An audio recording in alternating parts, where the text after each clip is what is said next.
Sur 1000 personnes qui se noient durant l'année, on a un quart, c'est des enfants de moins de 6 ans.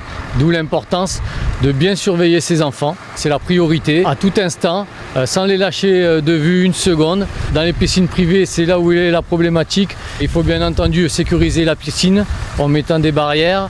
Un enfant en bas âge peut se noyer, j'allais dire, dans un verre d'eau et en quelques secondes. Il est donc très important d'avoir une surveillance permanente.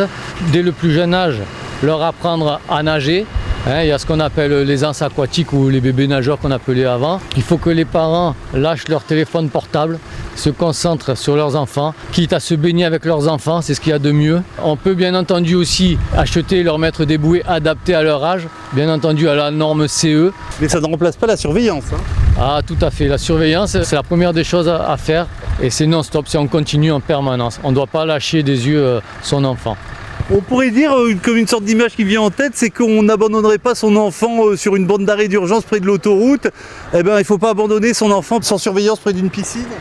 Absolument. On a un slogan qui dit « Vous tenez à eux, ne les quittez pas des yeux ». Donc c'est exactement ça. Il faut que la surveillance soit permanente. On évite de laisser trop de choses sur l'eau pour pouvoir voir son enfant et qu'il ne se cache pas sous une bâche ou sous un matelas pneumatique par exemple. Voilà. La bonne vieille bouée ronde là, c'est dangereux ou ça sert à quelque chose? Alors il faut faire attention à ce type de bouée parce que les enfants ont vite fait de se retourner et de rester coincés en dessous.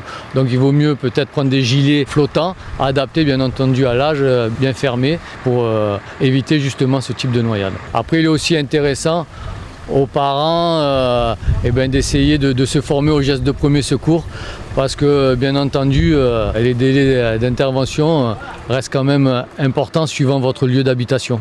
Chaque seconde compte.